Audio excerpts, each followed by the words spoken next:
৭৭-এ আমাদের স্বাধীনতার যুদ্ধ হয় এবং স্বাধীনতা যুদ্ধ বলতে আমরা যে বুঝি পূর্ব পাকিস্তান এবং পশ্চিম পাকিস্তানের মধ্যে একটা গৃহযুদ্ধ হয়। পশ্চিম পাকিস্তানের বিরুদ্ধে বিদ্রোহ করে বামেরা এবং আওয়ামী লীগ এবং শেষ হয় ভারতের সামরিক অভিযান এবং তাদের কাছে পাকিস্তানের ইস্টার্ন কমান্ডের আত্মসমর্পণের মধ্যে দিয়ে। এই বিদ্রোহের নেপথ্যে আওয়ামী লীগ যেই মূল বয়ান তৈরি করছে সেটা হইতেছে পাকিস্তান সরকার পূর্ব বাংলার প্রতি অর্থনৈতিক বৈষম্য করছে এবং শোষণ করছে। এই বয়ানের মূল বক্তব্য হচ্ছে তারা বলতে চায় পূর্ব পাকিস্তান পাকিস্তানের মেজরিটি প্রদেশ, এখানে দেশের ৫৬% জনগণ বাস করে, অথচ পাকিস্তান সরকারের রাজস্বের সিংহভাগ পশ্চিম পাকিস্তানে ব্যয় করে। সেই টাকার অধিকাংশ আসে পূর্ব পাকিস্তান থেকে। পূর্ব পাকিস্তানে কামানো এই টাকা দিয়ে পশ্চিম পাকিস্তানের শাসক গোষ্ঠী নিজেদের এলাকার ব্যাপক উন্নয়ন করে। রাজস্ব খাত, উন্নয়ন খাত, আমদানি, বৈদেশিক সাহায্য ইত্যাদিতে পশ্চিম পাকিস্তানে ব্যয় করা হতো ৭৫ থেকে ৮০ ভাগ, আর পূর্ব পাকিস্তানের ভাগে পড়তো মাত্র ২০ থেকে ২৫ ভাগ। এছাড়া পূর্ব পাকিস্তানের মানুষকে দৈনন্দিন দ্রব্য সামগ্রী, পণ্য সামগ্রী পশ্চিম পাকিস্তানের চাইতে বেশি দামে কেনা লাগতো, যা ছিল তৎকালীন শাসক গোষ্ঠীর এক ক্রূর পরিকল্পনা, যার মাধ্যমে এদেশের গরিব দুঃখী মানুষের রক্ত তারা চুষে নিত। দুই প্রদেশের মধ্যে মাথাপিছু আয়ের মধ্যে ছিল ব্যাপক বৈষম্য, যা হচ্ছে তাদের শোষণের পলিসি। এইসব ক্ষোভকে ঘুঁটা দিয়া আওয়ামী লীগ ৭০ সালের নির্বাচনে একটা বিখ্যাত পোস্টার ছাপায় সারা দেশে ব্যাপকভাবে বিলি করছিল। পোস্টারটার শিরোনাম ছিল সোনার বাংলা শ্মশান কেন। কি ছিল সেই পোস্টারে? সেই পোস্টারে দেখানো হয়েছে যে বৈষম্য। রাজস্ব খাতে বাংলাদেশ ১৫০০ কোটি টাকা ব্যয় হয়, পশ্চিম পাকিস্তানে ৫,০০০ কোটি টাকা ব্যয় হয়। উন্নয়ন খাতে ব্যয় হয় বাংলাদেশে ৩,০০০ কোটি টাকা, পশ্চিম পাকিস্তানে ৬,০০০ কোটি টাকা।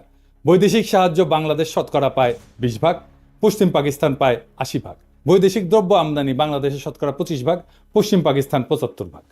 কেন্দ্রীয় সরকারের চাকরি বাংলাদেশের শতকরা ১৫ ভাগ আর পশ্চিম পাকিস্তানে ৮৫ ভাগ। সামরিক বিভাগে চাকরি বাংলাদেশে শতকরা ১০ ভাগ এবং পশ্চিম পাকিস্তানে ৯০ ভাগ। চাইলের দাম মন প্রতি বাংলাদেশে ৫০ টাকা আর পশ্চিম পাকিস্তানে ২৫ টাকা। আটা মন প্রতি বাংলাদেশে ৩০ টাকা, পশ্চিম পাকিস্তানে ১৫ টাকা। সরষের তেল বাংলাদেশে ৫ টাকা, পশ্চিম পাকিস্তানে ২.৫ টাকা। সোনার প্রতি ভরি বাংলাদেশে ১৭০ টাকা, পশ্চিম পাকিস্তানে ১৩৫ টাকা। কি নিদারুণ বৈষম্য, তাই না? আসেন এটা আমরা খুলে দেখব, এটা আমরা বুঝে দেখব। ৭০ সালের নির্বাচনের সেই পোস্টারটা পরিকল্পনা করেন জনাব নুরুল ইসলাম এবং আঁকেন শিল্পী হাশেম খান। এই পোস্টারটা সারা দেশে ব্যাপক সাড়া ফেলে এবং এই পোস্টারটাই আওয়ামী লীগের স্বায়ত্ত শাসনের বয়ানের ন্যায্যতার মূল ভিত্তি। আওয়ামী লীগ পাকিস্তানের বিরুদ্ধে তার বিদ্রোহকে জাস্টিফাই করার জন্য যত আর্গুমেন্ট হাজির করছে তার সবকিছুর মূলে হচ্ছে পাকিস্তানিদের অর্থনৈতিক শোষণ। এখনো এরা তাই বলে। প্রাইমারি স্কুলের পাঠ্যপুস্তকের মধ্যেও এই পোস্টারটাকে ঢুকানো হয়েছিল এবং প্রায় সকলের মনেই ছোটবেলা থেকেই এইরকম একটা বদ্ধমূল ধারণা যে পাকিস্তান ২৩ বছরে অর্থনৈতিক প্রবঞ্চনা বাঙালিদেরকে বাধ্য করছে মুজিবের ৬ দফা আন্দোলনকে সমর্থন করতে। সেই ৬ দফা ছিল বাঙালি জাতির মুক্তির সনদ। ৬ দফার ভিতরে ৩টা দফাই ছিল পাকিস্তান থেকে পূর্ব বাংলাকে অর্থনৈতিকভাবে বিচ্ছিন্ন করার দফা। ৭০-এর নির্বাচনে নিরঙ্কুশ সংখ্যাগরিষ্ঠতা অর্জন করে আওয়ামী লীগ এবং তার ফলশ্রুতি সবার জানা। ৬০-এর দশকের শেষ দিকে পূর্ব বাংলার পত্রপত্রিকা ঘাটলেও এই অর্থনৈতিক শোষণ এবং বৈষম্যের বয়ানটাই মূল থিম হিসেবে লক্ষ্য করা যায়। যে কোনো বাংলাদেশিকে যদি আজকে জিজ্ঞেস করা হয় যে পাকিস্তানের বিরুদ্ধে বিদ্রোহ করার প্রধান যৌক্তিকতা কি, সে উত্তর দেয় পাকিস্তানিদের অর্থনৈতিক শোষণ। এর মানে আওয়ামী লীগের তৈরি করা বয়ান একদম শেকড় গেড়ে বসছে এদেশের বুকে। কারণ আওয়ামী লীগ যে ভুয়া অর্থনৈতিক বয়ান তৈরিতে পারদর্শী তাই প্রজন্মকে চোখে আঙুল দিয়ে দেখায় দেওয়া লাগবে না। বিগত ১৫ বছরে আমাদের সবার একদম চোখের সামনে আওয়ামী লীগ পরিসংখ্যান নিয়ে ভয়ঙ্কর কারচুপি করে মহা উন্নয়নের এক বয়ান তৈরি করছে, যেখানে বাস্তবতা হচ্ছে দেশের সব ব্যাংক এবং আর্থিক খাতকে লুটপাট করে নিঃশেষ করে ফেলা। কিছুদিন আগে বাণিজ্য উপদেষ্টা বলছে যে সব মিথ্যা পরিসংখ্যান দেওয়া হতো জিডিপি সহ। এটা এমন না যে এখন বলা হচ্ছে, হাসিনার আমলেও পত্রিকা মিথ্যা পরিসংখ্যান নিয়ে লিখত। জিয়া হাসান একটা বই লিখছিল উন্নয়ন বিভ্রম নামে, কিভাবে মিথ্যা পরিসংখ্যান দিয়ে উন্নয়নের বয়ান তৈরি করা হতো। তাহলে সেই আওয়ামী লীগ ৫০ বছর আগের ঘটনাকে নিয়ে কি রকম কারচুপি করছে সেটা সহজে অনুমান করা যায়। আমরা অনুমান করব না, আমরা তথ্য দিয়ে দেখব। আমরা আজকে আওয়ামী লীগের এই বয়ানকে তৎকালীন বাস্তবতার আলোকে পরীক্ষা করে দেখব যে এই অভিশপ্ত দলটা সেখানেও কি রকম কারচুপি করছিল। তৎকালীন পাকিস্তানের আর্কাইভ ঘেঁটে আমরা যাবতীয় প্রাসঙ্গিক ডকুমেন্ট জোগাড় করছি এবং বলাই বাহুল্য আওয়ামী লীগ এবং তাদের পোষা অর্থনীতিবিদরা নুরুল ইসলাম, রেহমান সোবহান ভয়াবহ জালিয়াতি করছে এই পোস্টার তৈরি করতে এবং ম্যানিফেস্টো তৈরি করতে। সেই নিয়ে বিস্তারিত আলোচনার আগে এদের আসল চরিত্র এবং এদের উদ্দেশ্য সম্পর্কে একটু আলোকপাত করা দরকার। মেজর ডালিমের একটা বই, যা দেখেছি, যা বুঝেছি, যা করেছি, ওইখান থেকে বলতেছি। ভারতে থাকতে উনি বলতেছেন, বিভিন্ন মহলে তখন ভবিষ্যৎ বাংলাদেশের রাষ্ট্রনীতি, অর্থনীতি, প্রশাসন প্রভৃতি বিষয়ে আলোচনার ঝড় বয়ে যাচ্ছে। একদিন এক সামাজিক অনুষ্ঠানে সরকারের এক অর্থনৈতিক উপদেষ্টা বললেন, স্বাধীন বাংলাদেশের ইকোনমিক ভায়াবিলিটি তেমন একটা নাই, মানে এটা অর্থনৈতিকভাবে এটা সফল হবে না। তার এই ধরনের বক্তব্যে অবাক করেছিল অনেককেই। প্রশ্ন করা হয়েছিল, স্বাধীন বাংলাদেশের ইকোনমিক ভায়াবিলিটি যদি নাই থাকে, তবে আপনারা 6 দফা প্রণয়ন করে জনগণকে উস্কে দিয়েছিলেন কেন? কেন বলেছিলেন পাকিস্তানের শোষণের হাত থেকে পূর্ব পাকিস্তানকে স্বাধীন করতে পারলেই সোনার বাংলা কায়েম হবে? তাহলে কি আপনাদের এই সমস্ত প্রচারণা ছিল মিথ্যে? জনগণকে ধোঁকা দিয়ে পাকিস্তানকে শুধুমাত্র দ্বিখণ্ডিত করার এক কূটকৌশল মাত্র? এই সমস্ত মৌলিক প্রশ্নের জবাব উক্ত বিশারদ সেদিন দিতে পারেননি। অত্যন্ত বিব্রতকর অবস্থায় কেটে পড়ে নিজেকে বাঁচিয়েছিলেন বিড়ম্বনার হাত থেকে। ঠিক একইভাবে আরেকদিন এক ঘরোয়া পরিবেশে কিছু বাঙালি জনাব ডিপি ধরকে ভবিষ্যৎ স্বাধীন বাংলাদেশের অর্থনীতি, শিল্পনীতি কি ধরনের হওয়া উচিত জানতে চাইলে তিনি জবাব দিয়েছিলেন ইংরেজিতে। কিন্তু বাংলায় এটা বোঝা যায় যে তোমাদের এসব নিয়ে কথাবার্তা বলার দরকার নাই, তুমি শুধু ফসল ফলাও, ধান ফলাও, বাকিগুলো আমরা দেখব। এই ধরনের কথা থেকে পরিষ্কার বোঝা যায় যে বাংলাদেশকে ভারতের অর্থনৈতিক বাজার এবং পশ্চাৎভূমিতে পরিণত করার ষড়যন্ত্র ছিল ভারতীয় আধিপত্যবাদী নীল নকশার অন্তর্ভুক্ত। শুধু কি তাই, বাংলাদেশের অর্থনীতিকে সম্পূর্ণভাবে বাংলাদেশের উপরে ভারতীয় নিয়ন্ত্রণ নিশ্চিত করার খায়েশটাও পরিষ্কারভাবে ধরা পড়েছিল জনাব ধরের বক্তব্যে। এই হচ্ছে বাঙালির মুক্তির সনদ প্রণেতাদের দৃষ্টিভঙ্গি, যারা নিজেরাই স্বাধীন বাংলাদেশে বিশ্বাস করত না, যারা সর্বদা ভারতকেই তাদের তীর্থভূমি হিসেবে কল্পনা করেছে আজীবন। গোলাম আজমের বই জীবনে যা দেখলাম, এখান থেকে একটা অংশ আমি পড়ে শোনাই। উনি 69 সালে আইয়ুব খানের সাথে সমস্ত রাজনৈতিক দলের গোলটেবিল বৈঠকে অংশ নেওয়ার পর পশ্চিম পাকিস্তান থেকে পূর্ব পাকিস্তানে ফিরতেছিলেন। তখন প্লেনে এক ব্যক্তির সাথে ওনার কথা হয়। একজন 6 দফা প্রণেতার দাবি, গোলটেবিল বৈঠক ব্যর্থ পরিণতির পর থেকে করাচি থেকে ঢাকা ফিরে আসার পথে বিমানে এক ভদ্রলোকের অত্যন্ত আগ্রহ ও উৎসাহ নিয়ে আমার সাথে হাত মিলালেন। আমি তাকে চিনলাম না। আমার পাশের আসনে বসা ভদ্রলোক অনুরোধ করে তার আসনে নিয়ে বসালেন এবং তিনি এসে আমার পাশে বসলেন। আমি বিস্মিত হয়ে তার পরিচয় জানতে চাইলাম। ধারণা করেছিলাম আদর্শিক দিক থেকে নিকটবর্তী হবেন, তাই আমার সাথে ঘনিষ্ঠ আলাপ করতে চান। অচিরেই টের পেলাম যে তিনি সম্পূর্ণ বিরোধী ক্যাম্পের লোক। গোলটেবিল বৈঠক ব্যর্থ হওয়ার পরে যারা বিজয়ীর গৌরব বোধ করছেন, তিনি তাদেরই একজন। পরাজিত প্রতিপক্ষের একজন প্রতিনিধিকে পেয়ে তিনি বিজয় উৎসবের অংশ হিসেবে ভ্রান্ত পথ ত্যাগ করার উপদেশ দিতে চেয়েছেন।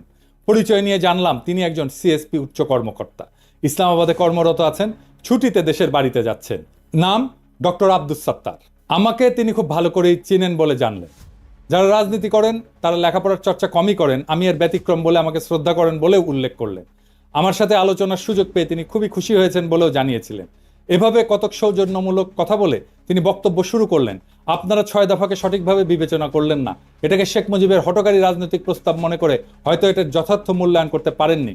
এটা শেখ মুজিবের মাধ্যমে পেশ করা হয়েছে বটে, কিন্তু এর প্রণেতা 18 জন পিএইচডি, এর মধ্যে বিভিন্ন বিশ্ববিদ্যালয়ের প্রফেসর এবং সরকারি বেসরকারি উচ্চপদস্থ ব্যক্তিত্ব রয়েছেন।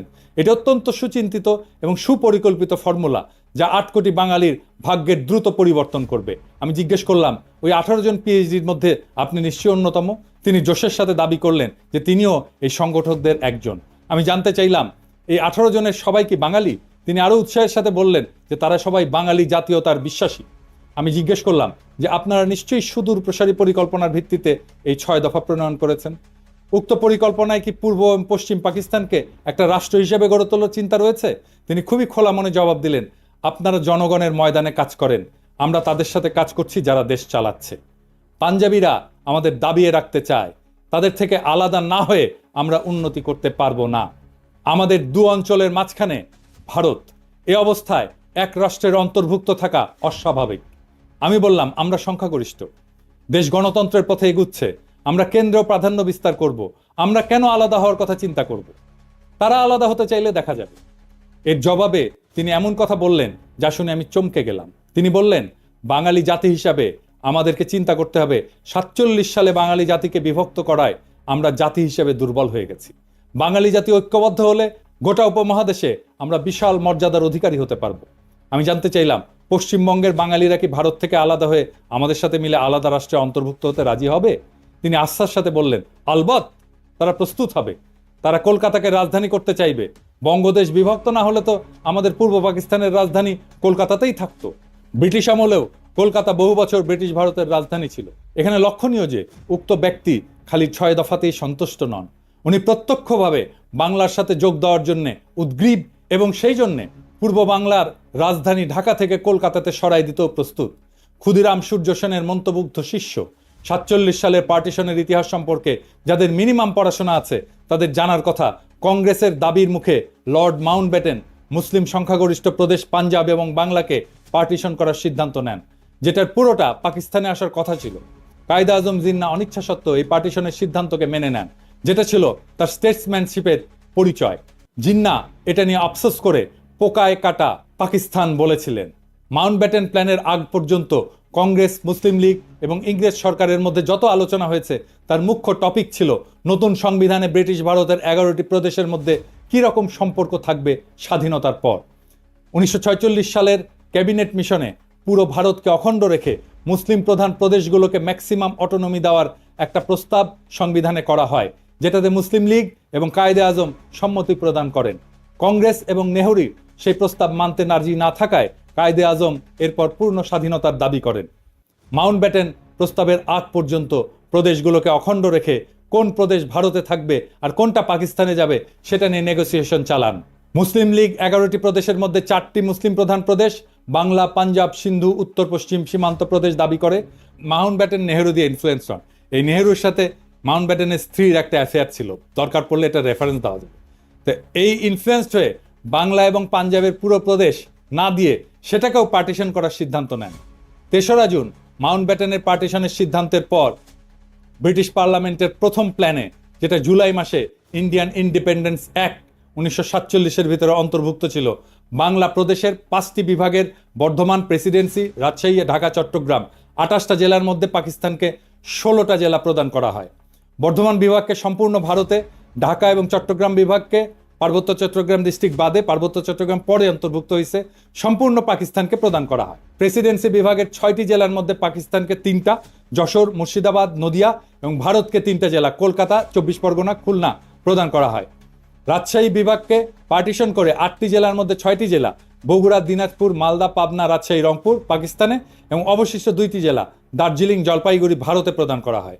এছাড়া জুলাই মাসে আসামের সিলেট জেলাতে গণভোট হয়, সেখানকার সংখ্যাগরিষ্ঠ মুসলিম পাকিস্তানে যোগ দেওয়ার পক্ষে ভোট দেয়।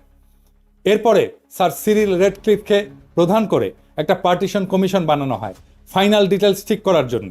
স্যার রেডক্লিফ ইন্ডিয়ান ইন্ডিপেন্ডেন্স অ্যাক্টের প্ল্যানে অদল বদল করেন। প্রথমত উনি মুর্শিদাবাদ, নদিয়া এবং মালদা জেলাকে ভারতে প্রদান করেন, পাকিস্তানকে ভারত থেকে খুলনা নিয়ে প্রদান করেন, এছাড়া পাকিস্তানকে পার্বত্য চট্টগ্রাম জেলা প্রদান করেন। খালি এতটুকু করেই ক্ষান্ত হন নাই, উনি এরপরে পার্টিশনের ইউনিটকে জেলা থেকে থানা পর্যায়ে নামায় আনেন। অর্থাৎ খালি মুসলিম সংখ্যাগরিষ্ঠ জেলার মধ্যে যেসব থানা মুসলিম সংখ্যাগরিষ্ঠ সেগুলোকেই পাকিস্তানে ভাগে পড়ে, প্রদেশ থেকে ইউনিট একেবারে থানাতে নামায় আনছে। এর ফলে রেডক্লিফ সাহেবের জলপাইগুড়ি এবং দিনাজপুর জেলাকে পার্টিশন করে মুসলিম প্রধান থানাকে পাকিস্তানে দেন। মালদা, মুর্শিদাবাদ পুরোটাই ভারতে থাকে মুসলিম সংখ্যাগরিষ্ঠ হওয়া সত্ত্বেও। নদিয়াকে পার্টিশন করে কুষ্টিয়া, চুয়াডাঙ্গা অঞ্চল পাকিস্তানে এবং যশোরকে পার্টিশন করে বনগাঁ পর্যন্ত ভারতকে দেওয়া হয়। 24 পরগনা জেলা পুরোটাই ভারতে থাকে। এরপরও উনি ক্ষান্ত হন না, উনি সিলেটের 35টি থানার মধ্যে 6টি থানা কেটে করিমগঞ্জ সহ সেটা ভারতকে প্রদান করেন। এই রেডক্লিফ অ্যাওয়ার্ড দেশ স্বাধীন হওয়ার 1-2 দিন পর প্রকাশ করা হয়। রেডক্লিফ পাঞ্জাবেও ঘুটু করছে, মাউন্টব্যাটেনের চাপে পড়ে, সেটা অন্য কাহিনী, এর সাথে কাশ্মীর জড়িত। রেডক্লিফ রিভারের রেলেভেন্ট অংশ আপনি এখানে পাবেন, আমি সবগুলোই ডেসক্রিপশনে দিয়ে দিচ্ছি। 3রা জুন 1947 সালে মাউন্টব্যাটেনের পার্টিশন সিদ্ধান্ত প্রকাশিত হওয়ার পর বাংলা প্রদেশের মুসলিম লীগের নেতা সোহরাওয়ার্দী দিল্লিতে কায়েদে আজমের সাথে দেখা করতে যান। সোহরাওয়ার্দী এবং বাংলার মুসলিম লীগ ভেবেছিল পুরো বাংলা প্রদেশ পাকিস্তানে যাবে। পার্টিশনের সিদ্ধান্তে তারা স্বাভাবিকভাবে আপসেট হয়। সোহরাওয়ার্দী এবং আবুল হাসিম মানে বদরুদ্দিন ওমরের বাবা জিন্নার কাছে অনুমতি চায়। যদি জিন্না রাজি থাকে তখন তারা বাংলা কংগ্রেসের নেতাদের সাথে আলোচনা করে 2 পক্ষ মিলে একটা প্রপোজাল দেবে যাতে পুরো বাংলা প্রদেশ এক থেকে ভারত এবং পাকিস্তান থেকে আলাদা হয়ে তৃতীয় একটা দেশ তৈরি করে আসামের সাথে মিলে। জিন্না তার সম্মতি প্রদান করেন। এই প্রস্তাবে বাংলা কংগ্রেসের নেতা শরৎ বসু, সুভাষ বোসের দাদা এবং শর্মিলা বোসের ঠাকুরদা, যিনি এই বইটা লিখছিলেন, ওনারা নিমরাজি থাকলেও কেন্দ্রীয় কংগ্রেসের নেতা নেহেরু এবং সর্দার প্যাটেল যখন জানতে পারে, তারা শরৎ বোসকে বিশাল ঝাড়ি মারে তাতে শরৎ বোস ওই প্রস্তাব থেকে সরে আসে। এছাড়া বাংলার হিন্দু মহাসভার নেতা শ্যামাপ্রসাদ মুখার্জি এই প্রস্তাব শোনার পর বিশাল জনসভা ডেকে এই প্রস্তাবের বিরোধিতা করার জন্য। তারা কোনো মতেই হিন্দুস্তান থেকে আলাদা হতে রাজি না। এইসব শোডাউন কাজে দেয় এবং এখানেই অখণ্ড বাংলার প্রস্তাবের ইতি ঘটে। ইতিহাস এখানে প্রমাণ করে 1947 সালে বাংলা ভাগের জন্য কংগ্রেস এবং হিন্দু মহাসভা দায়ী। স্বাভাবিকভাবেই তারা পুরো বাংলাকে ভারতের অংশ হিসেবে চেয়েছিল। মুসলিম লীগ পুরো বাংলাকে পাকিস্তানের অংশ হিসেবে চেয়েছিল, কিন্তু পার্টিশনের সিদ্ধান্ত শোনার পর মুসলিম লীগ অখণ্ড বাংলা রাখতে রাজি ছিল। যদি বাংলা আসাম মিলে তৃতীয় আর একটা দেশ হয়, কংগ্রেস এবং মহাসভা সেটার চাইতে খণ্ডিত বাংলাকেই ভারতের অংশ হিসেবে প্রেফার করে। তৎকালীন বাংলার মুখ্যমন্ত্রী সোহরাওয়ার্দী শেষে একটা প্রস্তাব দেয় যে অন্তত রাজধানী কলকাতা 6 মাস পর পাক ভারতের যৌথ কন্ট্রোলে থাকুক, যাতে প্রশাসনিক ব্যবস্থা অর্গানাইজভাবে ট্রান্সফার করা যায়। সর্দার প্যাটেলের উত্তরে বলেন, নট ইভেন ফর 6 days। কাজেই পশ্চিম বাংলার হিন্দুরা হিন্দুস্তানের থেকে আলাদা হয়ে পূর্ব বাংলার মুসলিমদের সাথে ইউনিয়ন করে থাকবে, আর ভারতও এটা মেনে নিয়ে বিনা যুদ্ধে এত বড় মেদিনী ছেড়ে দেবে। মানে দুর্যোধন বলছিল মহাভারতের, বিনা যুদ্ধে নাহি দেব সূচক্র মেদিনী, একটা সূচের আগায় যতটুকু ভূমি থাকে ওইটাও যুদ্ধ ছাড়া দেব না। ওটাই ভারতের পলিসি। তাই এটা একটা আকাশ কুসুম কল্পনা। আওয়ামী লীগের নেতাদের এসব ইতিহাস খুব ভালো করে জানার কথা, কারণ তারা মুসলিম লীগের কর্মী ছিল 47 সালে। এরপর এইসব 6 দফা প্রণেতারা মানুষকে মূলা দেখাইছে যে তারা পশ্চিম বাংলার সাথে ইউনিয়ন করবে। এইটা ছিল আওয়ামী লীগের একটা ভয়ঙ্কর প্রতারণা। 1971 সালের 7 দফা চুক্তির ইতিহাস নতুন প্রজন্ম ইতিমধ্যে জেনে ফেলছে। সর্বশেষে এই পোস্টারের প্রণেতা অর্থনীতিবিদ নুরুল ইসলাম যে কত স্থূল একজন ব্যক্তি ছিল তার একটা সামান্য উদাহরণ দেই। 2016 সালে বাংলাদেশ প্রতিদিন পত্রিকায় পোস্টারটার শিল্পী হাশেম খান একটা প্রবন্ধ লেখেন। সেখানে উনি পোস্টার তৈরির ইতিহাস বর্ণনা করেন। সেই প্রবন্ধের একটা অংশ হচ্ছে, কিছুক্ষণের মধ্যে নুরুল ইসলাম ফিরে এসে বললেন, কিছু একটা দাঁড় করাতে পারলেন? আজকে আর বিদ্যুৎ আসবে না। পাকি সরকার পূর্ব পাকিস্তানের অন্ধকারে রাইখা পাকিস্তানের আলোতে ভাসাইয়া দিচ্ছে। সারা রাত শহর বন্দর অলিগলি এমনকি গ্রাম পর্যন্ত বিদ্যুতের বাতি আলো দিতেছে। সামনের ইলেকশনে পশ্চিমাদের গদি থেকে নামাইয়া আওয়ামী লীগরে বসাইতে হবে। নুরুল ইসলাম দাবি করতেছেন পূর্ব পাকিস্তানের লোডশেডিং এর জন্য পশ্চিম পাকিস্তান দায়ী। হ্যাঁ, তারা এখন এখানে বিদ্যুৎ বন্ধ করে নিজেদের এলাকায় বিদ্যুৎ সরবরাহ করতেছিল। কি অদ্ভুত দাবি আর মনস্তত্ত্ব। পূর্ব আর পশ্চিম পাকিস্তানের মধ্যে 1000 মাইল দূরত্ব, মাঝখানে শত্রু দেশ ভারত আর সমুদ্র, দুই অংশে বিদ্যুতের দুইটা গ্রিড। এক গ্রিড থেকে আরেক গ্রিডে পাওয়ার ট্রান্সফার করা অসম্ভব একটা ঘটনা। এক গ্রিডে সারপ্লাস বিদ্যুৎ থাকলেও আর এক গ্রিডের সাথে ট্রান্সফার করার কোনো উপায় নাই। কাজে পূর্ব পাকিস্তানের বিদ্যুৎ বন্ধ কইরা পশ্চিম পাকিস্তানকে আলোর বন্যায় ভাসিয়ে দেওয়ার মতো নিতান্ত শিশুসুলভ দাবি খুবই হাস্যকর। সে নাকি বাংলাদেশের প্রধান অর্থনীতিবিদ ছিল, সে বাংলাদেশের পরিকল্পনা কমিশনের প্রধান ছিল স্বাধীনতার পরে। এই মক্কেল আবার নাকি হার্ভার্ডের গ্র্যাজুয়েট। হ্যাঁ, আরেকজন মুখ্য চরিত্র যে 6 দফার খসড়া করার ব্যাপারে অন্যতম মুখ্য ভূমিকা রাখছিল, তার নাম রুহুল কুদ্দুস, একজন সিএসপি আমলা। বাংলাদেশ স্বাধীন হওয়ার পর প্রথম ক্যাবিনেট সেক্রেটারি হয়। রুহুল কুদ্দুসের ব্যাপারে শুধু 2টা তথ্য যথেষ্ট তার চরিত্র এবং এজেন্ডা বোঝার জন্য। প্রথমটা হচ্ছে এই 50-এর দশকে একটা দুর্নীতির মামলার বিবরণ। সেখানে আমূল আসামি শেখ মুজিবুর রহমান পূর্ব পাকিস্তানের প্রাদেশিক মন্ত্রী থাকার সময় দুর্নীতির কারণে জেলে সাজাপ্রাপ্ত হন। সেই দুর্নীতি মামলায় মুজিবের সহযোগী ছিল এই রুহুল কুদ্দুস। তার পুরস্কার দিছে, যেহেতু মামলা ফাঁসিছে তার পুরস্কার দিছে সেক্রেটারি বানায়। আর একটা মামলা হচ্ছে আগরতলা ষড়যন্ত্র মামলা, যেখানে আসামিরা ভারতের প্রত্যক্ষ সাহায্যে পূর্ব পাকিস্তানে বিদ্রোহ সংগঠিত করে বিচ্ছিন্ন হওয়ার পরিকল্পনা করে। সেই মামলার অন্যতম প্রধান আসামি ছিল এই রুহুল কুদ্দুস। আগরতলা মামলার বয়ানে প্রথমে মিথ্যা মামলা বলে প্রচার করা হয়েছিল আমাদের ছোটবেলায় পাঠ্যপুস্তকে। এই মামলাকে মিথ্যা মামলা হিসেবে দেখানো হয়েছিল, কিন্তু 2011 সালে মামলার অন্যতম আসামি কর্নেল শওকত আলী, আওয়ামী লীগের ডেপুটি স্পিকার ছিল, গর্বের সাথে একটা বই লেখে, সত্য মামলা আগরতলা। দেশের অনেক মানুষের কাছে পাকিস্তান থেকে বিচ্ছিন্ন হয়ে আলাদা রাষ্ট্র গঠনের যৌক্তিকতা হচ্ছে 25 এবং 26 মার্চের তারিখে পাকিস্তান আর্মির অপারেশন সার্চলাইট। তাহলে 60-এর দশকে যারা ভারতের সাহায্যে এই সমস্ত বিদ্রোহ পরিকল্পনা করছিল তাদের জাস্টিফিকেশন কি ছিল?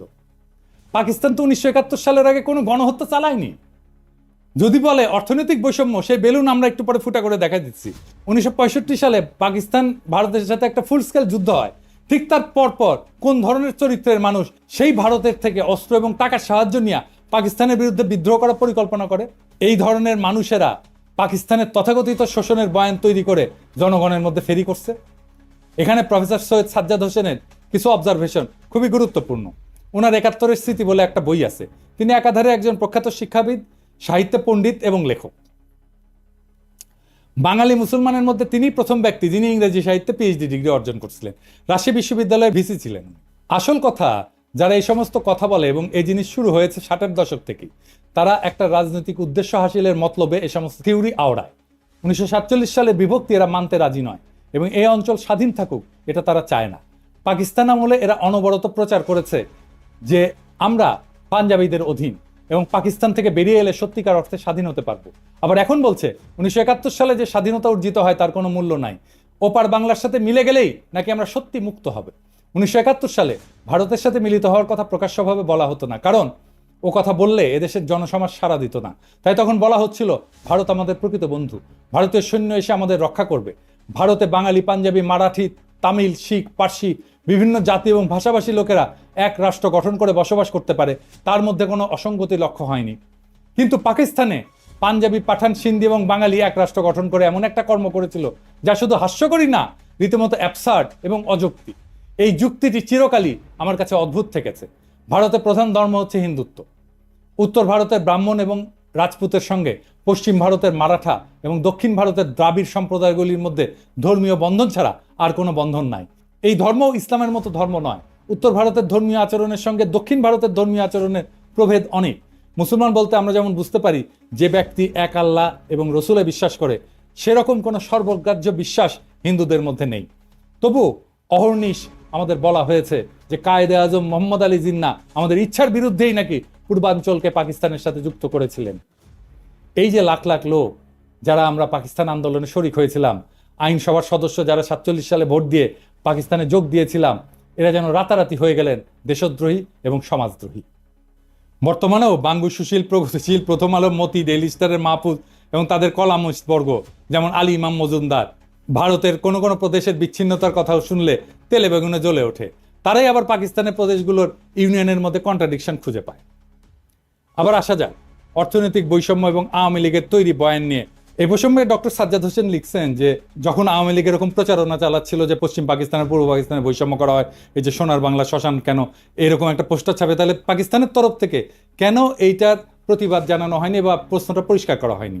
এর উত্তর দিছিল পশ্চিম পাকিস্তানের একজন আমলা যে এটা আমরা তৈরি করছিলাম, কিন্তু এইটা আমরা প্রকাশ করতে গেলে একজন বাঙালি অফিসার বলছিল এটা দিলে পূর্ব পাকিস্তানের লোকেরা আরো বিলা হয়ে যাবে, সেই জন্যে তাই নাকি এটা করতে দেওয়া হয়নি, বাধা দিছিল। ওনার বইয়ে এই অংশে এটা লেখা আছে।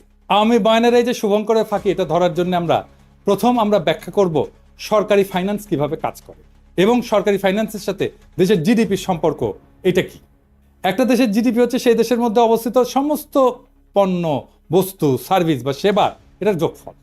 যে দেশের যত উন্নত সে দেশের জনগণ তত বস্তু এবং সেবা উৎপাদন করে এবং ভোগ করে। সরকার এর মধ্যে থেকে একটা ভাগ কর হিসাবে আদায় করে, নিজের এজেন্ডা অনুযায়ী সেটা খরচ করে। আর একটা রাস্তা হচ্ছে সরকারের আছে, সেটা হচ্ছে আভ্যন্তরীণ এবং আন্তর্জাতিক সেক্টর থেকে লোন নেওয়া। এই লোনের ইনস্টলমেন্ট পরে সরকারকে করের টাকা থেকে শোধ করতে হয়। ফাইনাল একটা রাস্তা আছে সরকারের কাছে, সেটা হচ্ছে আভ্যন্তরীণ যে কোনো বিল পরিশোধের জন্য টাকা ছাপানো। কিন্তু এর ফলে মুদ্রার মান ইনফ্লেশন হয়, আমরা জানি মুদ্রাস্ফীতি হয়। ইনফ্লেশন এক ধরনের ট্যাক্স কিন্তু, যার মাধ্যমে সরকার দেশের জিডিপির একটা অংশ নিজের পকেটস্থ করে। এই করের জন্য পার্লামেন্ট অথবা আইনসভার কোনো বিল পাস করানো লাগে না। সরকারের বাজেটে দুই ধরনের বাজেট থাকে, একটা বাজেট রাজস্ব খাত আর একটা বাজেট উন্নয়ন খাত। করের টাকা দিয়ে সরকার প্রশাসন, প্রতিরক্ষা, বিদ্যমান স্থাপনার ভরণ পোষণ, আগের ঋণের সুদ পরিশোধ এবং অন্যান্য খরচ চালায়। এটা রাজস্ব খাত বা অপারেটিং এক্সপেন্ডিচার। এরপরে কিছু সারপ্লাস থাকলে সেটা প্লাস সরকার দেশি বিদেশি সেক্টর থেকে ঋণ নিয়ে বিভিন্ন মন্ত্রণালয়ের অধীনে উন্নয়নমূলক প্রজেক্ট গ্রহণ করে। এই উন্নয়নমূলক প্রজেক্টগুলোকে এডিপি বা অ্যানুয়াল ডেভেলপমেন্ট প্রোগ্রাম বলে। অধিকাংশ প্রজেক্টে যে ব্রিজ টিজ, রাস্তা টাস্তা, এগুলো সব এডিপির অন্তর্ভুক্ত। তবে এডিপির বাইরে অল্প কিছু প্রজেক্ট থাকে। বাজেটে এডিপির বাৎসরিক বরাদ্দ দেওয়া থাকলেও সেই বরাদ্দ সবসময় সম্পূর্ণ খরচ হয় না বিভিন্ন কারণে। এর পিছনে প্রজেক্টের ধীর গতি আছে, প্রশাসনিক সক্ষমতার অভাব, কেনাকাটায় আমলাতান্ত্রিক জটিলতা ইত্যাদি কারণ থাকে। বাজেটের একটা বাস্তব স্যাম্পল দেখেন, এইরকম করে বাজেট লেখা হয়। এখন আমরা আলোচনা করব বৈদেশিক মুদ্রার ব্যাপার নিয়ে। দেশের কোম্পানিগুলো ব্যবসা ট্যাবসা করে রপ্তানি করে কিছু টাকা পায়, ফরেন কারেন্সি, আর আমরা রেমিটেন্স পাঠাই বিদেশে যারা আছে। এইভাবে দেশ বৈদেশিক মুদ্রা অর্জন করে। বাংলাদেশ, পাকিস্তান, ভারত সরকার এই বৈদেশিক মুদ্রার প্রবাহ এটাকে নিয়ন্ত্রণ করে। দেশে আসা বৈদেশিক মুদ্রা ব্যাংক থেকে সেন্ট্রাল ব্যাংকের কন্ট্রোলে যায়। সেন্ট্রাল ব্যাংক দেশের মানুষকে বৈদেশিক মুদ্রার বিপরীতে দেশীয় মুদ্রা প্রদান করে।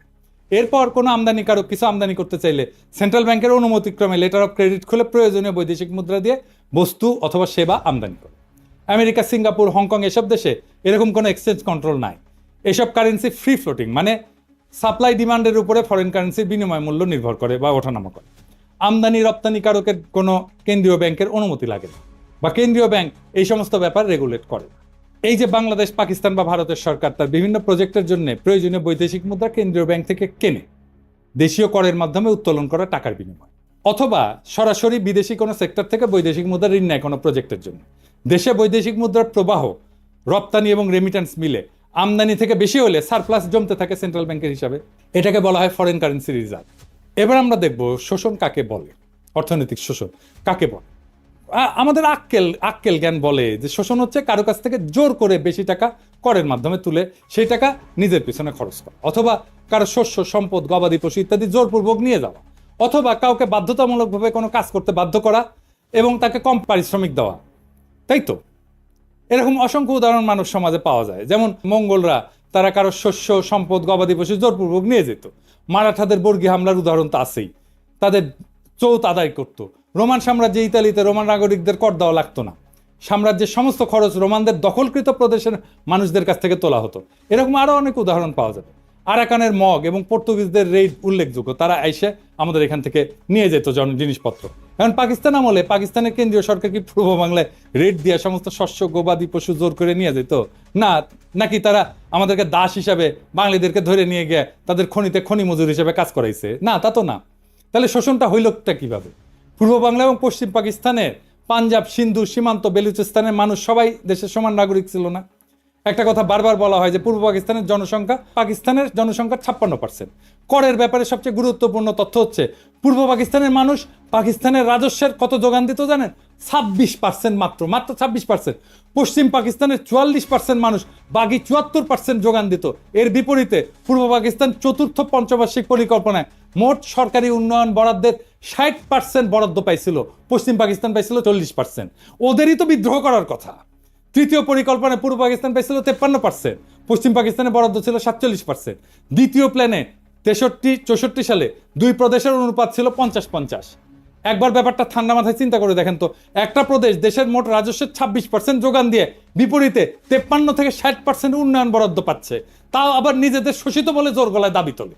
আরে ভাই, বাটপাড়ির তো একটা সীমা আছে, তাই না? আরে বাটপাড়ি কেউ ধরতে পারলো না। উল্টা আমরাই তো এক হিসেবে পাঞ্জাব, সিন্ধু প্রদেশকে শোষণ করছি। তারা জনসংখ্যার অনুপাতে কম হয়েও রাজস্ব করের অধিকাংশ যোগান দিছে এবং সেই যোগানের অধিকাংশ উন্নয়ন বরাদ্দ আমরা পাইছি। তারা তো এই ব্যাপারে নিয়ে একটা টু শব্দ পর্যন্ত করেনি। আরে বেটা, চামার তুই বেশি টাকা নিলি, আবার বলিস আমাদের শোষণ করিচ্ছে। পাকিস্তানে 1955 সাল থেকে 1975 সাল পর্যন্ত 20 বছরে সর্বমোট 4টা পঞ্চবার্ষিক পরিকল্পনা হয়, মানে 5 বছরের বাজেট করা হয়। সেই বাজেটের মূল কপি এবং প্রাসঙ্গিক পরিসংখ্যান বিশ্লেষণ করলে আওয়ামী লীগের অর্থনৈতিক বৈষম্যের বয়ানের বেলুন ফুটা হয়ে যায়। লীগের পোস্টার সম্পূর্ণ ভুয়া, মন গড়া, আন্দাজে বসানো সংখ্যা। একটা মজার ব্যাপার লক্ষ্য করলে দেখা যাবে পোস্টারতে অধিকাংশ সংখ্যা 2 দিয়া গুণ করে মিলাই দেওয়া হয়েছে। যেমন ধরেন, উন্নয়ন খাতে আমাদের 3000, ওদের 6000। শতকরা অনুপাতে খুব সুন্দর করে আমাদের ভাগে 10, 15, 20, 25 বসায় দেওয়া হয়েছে। দ্রব্যমূল্যের দাম চমৎকার ভাবে আমাদের সবকিছুর দাম ঠিক দ্বিগুণ একটা সংখ্যা বসায় দেওয়া হয়েছে, তাই না? একটা বাচ্চাকে অঙ্ক কষতে দিলে সে অঙ্ক না পারলে উত্তরে যেরকম একটা সংখ্যা আন্দাজে মিলায় বসায় দেয়, ব্যাপারটা ঠিক সেই রকম। তবে এই পোস্টারের প্রস্তুতকারক আওয়ামী লীগের এক টাউট অধ্যাপক। বৈদেশিক সাহায্য ঋণ উন্নয়ন বাজেটের অংশ, কাজে একটা এলাকার উন্নয়ন বরাদ্দ 50-60%, আর সেই প্রদেশের বৈদেশিক সাহায্য মাত্র 20%। এটা একমাত্র নুরুল ইসলামের মতো টাউট একটা অধ্যাপকের মস্তিষ্ক থেকে বাইর হবে। বৈদেশিক আমদানির হিসাব সম্পূর্ণ মন গড়া, কারণ একটা দেশের মাল করাচিতে আমদানি হচ্ছে নাকি চট্টগ্রামে আমদানি হচ্ছে সেটা কাস্টমস একবারই ঢুকে। এরপরে দেশের অভ্যন্তরে সেই মাল কোন প্রদেশ থেকে কোন প্রদেশে যাচ্ছে সেটা কোনো কাস্টমস হিসাব থাকে না। কাজে কোন প্রদেশ আমদানির কত শতাংশ কনজিউম করে সেটার কোনো আলাদা অ্যাকাউন্ট ছিল না, থাকা সম্ভব ছিল না সেই সময়। আমদানির 25-75% সংখ্যা সম্পূর্ণ কাল্পনিক। বৈদেশিক মুদ্রা কোন প্রদেশ কত আয় করে, ব্যয় করে, কনজিউম করে, একটা দেশের ভেতরে কোনো পরিসংখ্যান থাকে না। যেমনটা থাকে না জেলা ভিত্তিক হিসাব। এটা করতে হলে প্রত্যেক প্রদেশ, প্রত্যেক জেলার নিজস্ব কেন্দ্রীয় ব্যাংক লাগবে, নিজস্ব ফরেন কারেন্সি অ্যাকাউন্ট লাগবে। এক্স্যাক্টলি এই জন্যে 6 দফার মধ্যে এই পয়েন্টটা ঢুকানো হয়েছিল। আওয়ামী লীগ নিজেও জানতো না এইসব হিসাব। তারা সম্পূর্ণ ভুয়া সংখ্যা ওরাইছে বিদ্রোহ জাস্টিফাই করার জন্য। প্ল্যানগুলোর মূল কপি এবং রেলেভেন্ট পরিসংখ্যান আমি ডেসক্রিপশনে দিয়ে দিচ্ছি। দ্বিতীয় এবং পঞ্চম পঞ্চবার্ষিক পরিকল্পনায় পূর্ব বাংলা 50%-এর কম উন্নয়ন বরাদ্দ পাইছে। তবে সর্বদা তাদের যোগান দেওয়া 25-26% রাজস্ব থেকে বেশি বরাদ্দ পাইছে। দ্বিতীয় প্ল্যানে 26% করের বিপরীতে 39% বরাদ্দ পাকিস্তানের রাজস্ব কেন্দ্রীয় সরকার তুলে সেই বরাদ্দ প্রাদেশিক সরকারকে দিত। প্রাদেশিক সরকার বিভিন্ন প্রজেক্ট বাস্তবায়ন করত। প্রথম দুইটা প্ল্যানে বরাদ্দ 50%-এর কম দেওয়ার কারণ ছিল পূর্ব পাকিস্তানের প্রাদেশিক সরকারের সক্ষমতার অভাব। তারা বরাদ্দকৃত অর্থ দিয়ে সব প্রজেক্ট প্রকিউর করে কমপ্লিট করতে পারতো না। এখনও বাংলাদেশে কিন্তু এই উন্নয়ন বাজেটের অর্থ ফেরত যায়। এখনকার বাংলাদেশের এডিপি বাস্তবায়নের হার অনেক কম। আর প্রথম পরিকল্পনা যখন গ্রহণ করা হয় তখন কেন্দ্রের প্রধানমন্ত্রী ছিল আমাদের হোসেন শহীদ সোহরাওয়ার্দী, প্রাদেশিক সরকারও আওয়ামী লীগ আতাউর রহমানের নেতৃত্বে। এছাড়া পাকিস্তানের 47 সালে স্বাধীন হওয়ার পর থেকে 11 বছর পর 1958 সালে মার্শাল ল আসার আগ পর্যন্ত ক্ষমতাতে অধিকাংশ সময় বাংলাদেশের মানুষ ছিল, পূর্ব বাংলার মানুষ ছিল। প্রধানমন্ত্রী, প্রেসিডেন্ট, এমনকি গভর্নর জেনারেল হিসাবে 3জন প্রধানমন্ত্রী, খাজা নাজিমুদ্দিন, মোহাম্মদ আলী বগুড়ার, ইনি লিয়াকতের পরে পাকিস্তানের দ্বিতীয় লংগেস্ট প্রধানমন্ত্রী ছিলেন। আওয়ামী বয়ান এদের নাম মুছে ফেলছে। হোসেন শহীদ সোহরাওয়ার্দী 11 বছর মধ্যে সর্বমোট 5 বছর প্রধানমন্ত্রী ছিলেন। প্রথম 4 বছর ছিলেন উত্তরপ্রদেশের মুয়াজ্জিল লিয়াকত আলী খান। জিন্না মারা যাওয়ার পর গভর্নর জেনারেল হন আহসান মঞ্জিলের খাজা নাজিমুদ্দিন। পাকিস্তানের all powerful president Iskander Mirza, উনি তো বাংলার মানুষ। তার পূর্বপুরুষরা শত শত বছর ধরে বাংলার মুর্শিদাবাদে বসবাস করছিল, বাংলায় কথা বলতো। এদের নাম সময়কাল আওয়ামী লীগের বয়ানে সম্পূর্ণ মুছে ফেলা হয়েছে, যাতে তারা ষড়যন্ত্রমূলক বিদ্রোহ জাস্টিফাই করার জন্য দাবি করতে পারে পাকিস্তান বাঙালিদের কখনোই ক্ষমতায় যেতে দিবে না। এটা সম্পূর্ণ ভুয়া দাবি। বাঙালিরা ক্ষমতায় ছিল, কাজে পশ্চিম পাকিস্তানিদের ষড়যন্ত্র লজিক এখানে ধোপে টেকে না। বরং মার্শাল ল এবং আইয়ুব খান আসার পর পূর্ব বাংলার বরাদ্দ অনেক বাইরে যায়, 50% অতিক্রম করে। এটা ছাড়া পূর্ব পাকিস্তানের প্রাদেশিক সরকার প্রাইভেট ইনভেস্টমেন্ট এবং ব্যবসা বাণিজ্যকে সর্বদা নিরুৎসাহিত করছে। তারা ভ্রান্ত সমাজতান্ত্রিক মতাদর্শের কারণে অসংখ্য আমলাতান্ত্রিক লাল ফিতা তৈরি করে রাখছিল। এখানে কেন্দ্রীয় সরকারের কোনো হাত ছিল না। এই জন্যই দুই প্রদেশে পূর্ব এবং পশ্চিম পাকিস্তানের প্রাইভেট ইনভেস্টমেন্টের মধ্যে বিশাল পার্থক্য, যার জন্য সম্পূর্ণরূপে দায়ী হচ্ছে প্রাদেশিক সরকারের পলিসি, যারা সবসময় বাঙালি ছিল। মোদ্দা কথা, যেই বয়ানে বলা হয় পূর্ব পাকিস্তানের করের টাকায় পশ্চিম পাকিস্তানে বিলাসিতা করত, সম্পূর্ণ ভুয়া, ভ্রান্ত এবং উদ্দেশ্যমূলক একটা প্রচার। পূর্ব পাকিস্তানের বিশাল ডেফিসিট পূরণ করা হতো পশ্চিম পাকিস্তানের কর দিয়া। আর একটা পয়েন্ট যেটা 6 দফাতে অন্তর্ভুক্ত ছিল, এক প্রদেশ থেকে আরেক প্রদেশে মূলধন পাচার বন্ধ করতে হবে, কারণ নাকি বাংলার মূলধনে লাহোর আর করাচি গড়ে উঠছে। বাস্তব ঘটনা সম্পূর্ণ 180 ডিগ্রি উল্টা। পূর্ব বাংলার ডেফিসিট রাজ্য ছিল, এরা 26% কর দিয়ে 55% বরাদ্দ পেত, সর্বনিম্ন বরাদ্দ পেয়েছে 39%। বাস্তবে সিন্ধু পাঞ্জাবের মূলধনে পূর্ব বাংলার উন্নয়নে ব্যয় করা হয়েছে, কিন্তু তারা একবারও এটা নিয়ে আপত্তি তোলে নাই যে কেন তাদের করের টাকা দিয়ে পূর্ব বাংলাকে পালন করা হচ্ছে। আমরাই চোরের মায়ের বড় গলার মতো চিল্লাইছি। এই চার্টের দ্বিতীয় এবং তৃতীয় প্ল্যানে সরকারি খরচের হিসাব ইমপ্লিমেন্টেড, অ্যালোকেটেড না। তৃতীয় প্ল্যানে পূর্ব পাকিস্তানে অ্যালোকেটেড ছিল 16,000 মিলিয়ন রুপি, পশ্চিমে ছিল 14,000 মিলিয়ন রুপি। ইয়াহিয়া খান চতুর্থ প্ল্যানে পূর্ব পাকিস্তানের এত হাউকাউ দেখে পূর্ব পাকিস্তানের বরাদ্দ এক ধাক্কায় দ্বিগুণ করে মোট সরকারি বরাদ্দের 60% করে দেয়। এইবারে আসেন মাথাপিছু আয়ের পরিসংখ্যান নিয়ে কথা বলি। আর একটা অভিযোগ তোলা হয়তো দুই অংশের মাথাপিছু আয়ের মধ্যে বৈষম্য ছিল। একটা দেশে বিভিন্ন জেলার মানুষের গড় আয়ের মধ্যে পার্থক্য থাকতেই পারে। বাংলাদেশে বিভিন্ন বিভাগের গড় আয় বিভিন্ন রকম, এর মধ্যে শোষণের কি আছে? তার উপরে পূর্ব পাকিস্তানের প্রাদেশিক সরকার প্রাইভেট সেক্টরকে লাল ফিতা দিয়ে আটকানোর ফলে স্বাভাবিকভাবে গড় আয় সিন্ধু পাঞ্জাবের থেকে কম হবে। এরপরেও পূর্ব পাকিস্তানের গড় আয় সীমান্ত প্রদেশ এবং বেলুচিস্তান থেকে বেশি ছিল।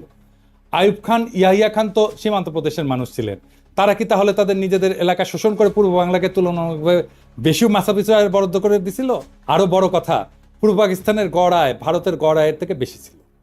যেই পূর্ব বাংলাকে লক্ষ্য করে 47-এর দেশভাগের সময় ইংরেজ গভর্নর স্যার ফ্রেডেরিক ব্যারেজ বলেছিল এটা হবে পৃথিবীর সবচেয়ে বড় চাষাদের বস্তি, রুরাল স্লাম। সেই পূর্ব বাংলা 20 বছরে ভারতের গড় আয়কে ছাড়ায় যায়। শিল্পায়নের দিক থেকে পশ্চিম বাংলার জুট মিলের সংখ্যাকে ক্রস করে। 47 সালে যেখানে পূর্ব বাংলায় একটা পাটকল ছিল না, 20 বছরে সেখানে 70টা জুট মিল হয়। যে পাঞ্জাবিদেরকে শোষক হিসেবে দেখানো হয়, তাদের নিজেদের গড় আয় সিন্ধুর থেকে কম ছিল।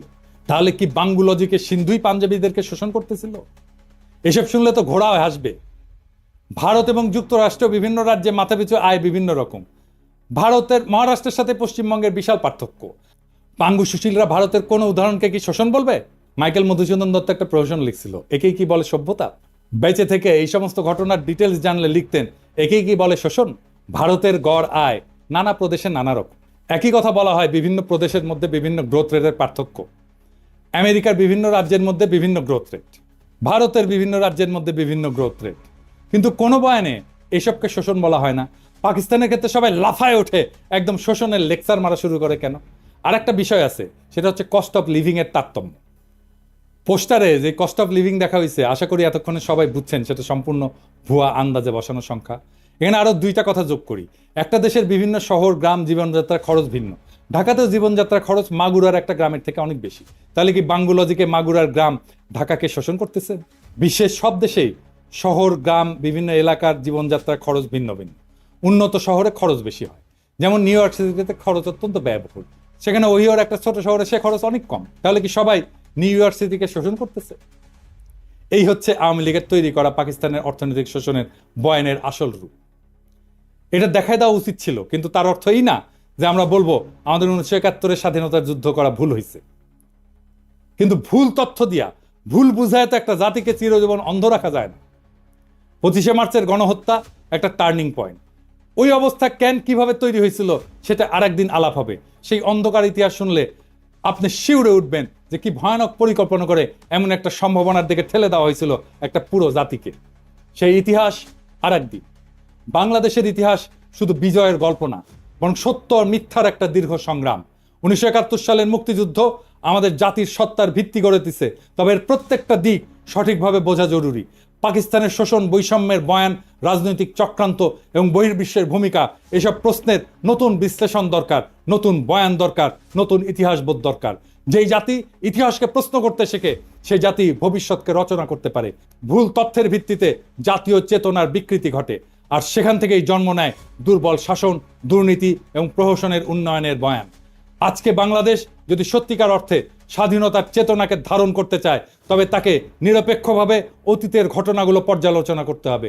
সত্যের অনুসন্ধান শুধু ইতিহাসের প্রয়োজনে নয়, বরং ভবিষ্যতের জন্য অপরিহার্য।